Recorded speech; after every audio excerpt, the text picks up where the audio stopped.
2 দিন ধরে শ্বশুর বাড়িতে আমার ভাসুরের বিয়ের প্রোগ্রাম চলছে আর আজকে তো বৌভাত আর বউকে গতকালকে বাসায় নিয়ে আসা হয়েছে। আর বৌভাতের দিন তো সকাল সকালে আমাদের এদিক দিয়ে সকালে সবাইকে খিচুড়ি দেওয়া হয় আর এখানে তো খিচুড়ি রান্নার প্রোগ্রাম চলছিল আর আমিও তো একটু খিচুড়ি নেড়ে চেড়ে দিচ্ছিলাম আর বাবুর্চিরাই সব রান্না বাড়া করছিল আর আমি এদিক দিয়ে যেয়ে দেখলাম যে সবকিছু ঠিকঠাক আছে কিনা। ভাষা ভর্তি মেহমান, তারা কখন খাবে কি করবে সেসব খেয়াল তো আমারই রাখতে হবে। এখন কিন্তু খিচুড়ি রান্নাও শেষ, সবার প্লেটে প্লেটে করে কিন্তু আমি এখান দিয়ে একটা খিচুড়ি দিচ্ছিলাম। পাতিলটা যেহেতু অনেক বড়, ছোট চামচ দিয়ে কিন্তু বাড়াই যাচ্ছিল না, এর জন্য বল দিয়েই কিন্তু সবার প্লেটে প্লেটে করে আবার খিচুড়িও বেড়ে দিচ্ছিলাম। আর সকাল সকাল এখানে গরুর মাংস দিয়ে পাতলা খিচুড়ি রান্না করা হয়েছিল আর বউ ভাতের জন্য কিন্তু এখানে অনেক কিছুই করা হয়েছিল। এখানে তো বড় বড় ডেক্সিতে বাবুর্চিরা সবই রান্না করছিল আর বিয়ের রান্না বাড়া কিন্তু অনেক খেতে বেশি মজা লাগে। আর এখানে তো বড় বড় রোস্ট করছিল, বেসিক্যালি আমার বিয়ে বাড়ির রোস্ট অনেক বেশি পছন্দ। আর এখানে গরুর মাংস রান্না করছিল, মুরগির মাংস,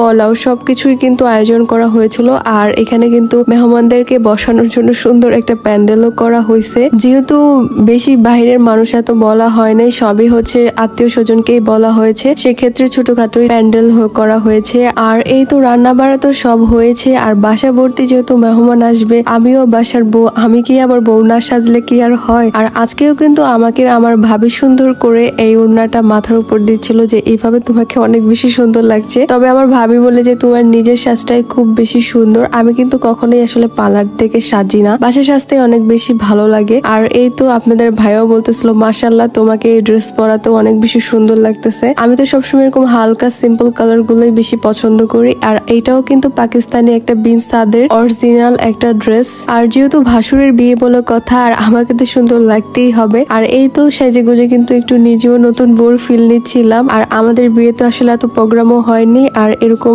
সাজগুজো এত করা হয়নি। বিয়ের পর হয়তো বা এই একটা বিয়ের দাওয়াতের মধ্যেই আমি এত সুন্দর করে সাজুগুজু করলাম। আর আমার পরা এই সুন্দর বিয়ের এই বিন সাদের অরিজিনাল পাকিস্তানি ড্রেসটা কিন্তু আমাদের এনএফ স্টাইল ফেসবুক পেজেই পেয়ে যাবেন। ভিডিওর ক্যাপশনে আমি পেজ লিঙ্কটা মেনশন করে রাখবো আর স্ক্রিনে থাকা এই হোয়াটসঅ্যাপ নাম্বারটা থেকে কিন্তু এই ড্রেসটা অর্ডার করতে পারেন। আর এদিক দিয়ে তো মেহমানরা খাওয়া দাওয়া শুরু করে দিয়েছিল আর আপনাদের ভাইয়া তো সবকিছু দেখছিল যে ঠিকঠাক আছে কিনা। আমিও একটু দেখে আসলাম সবাই কি খাবার দাবার ঠিক মতন খাচ্ছে কিনা। বিয়ে বাড়িতে তো আসলে সবাই যার যার কাজে ব্যস্ত থাকে, সবারই যে কোনো একটা না একটা কাজ থাকে। আর এদিক দিয়ে তো আমরা সবাই বেশি ব্যস্ত ছিলাম। আর মেহমানদেরকে সবাইকে খাওয়া দাওয়া শেষ করানোর পরে, আপ্যায়ন করার পরেই কিন্তু এখন আমরা সবাই খেতে বসছি। আর আমাদের খেতে খেতে বসতে বসতে কিন্তু একদম বিকালই হয়ে গেছিল, অনেক ক্ষুধা লাগছে ভাই। নিজের বাসার বিয়ে থাকলে একটু ব্যস্ততা বেশিই থাকে। বিয়ে বাড়ির খাবার দাবার আসলে 3 দিন ধরে খাওয়া হচ্ছে, এখনো কিন্তু খেতে এতটা ইচ্ছা করছে না। তবে বিয়ে বাড়ির খাবার দাবার কিন্তু অনেক বেশি মজা হয়। আর এখানে কিন্তু আপনাদের ভাইয়া আমি বসেই পড়ছিলাম আর আমার তো এত পানি পিপাসা লাগছে যে আমি জগ ধরেই পানি খাচ্ছিলাম, ভুলেই গিয়েছিলাম যে আমি স্টেজে বসে খাচ্ছি। আর এই তো এখানে বসে বসে আমরা সবাই কিন্তু খাবার দাবার খাইতেছিলাম। আর এই পর্যন্তই ছিল আজকের ভিডিও। সবাই অনেক বেশি ভালো থাকবেন। আল্লাহ হাফেজ।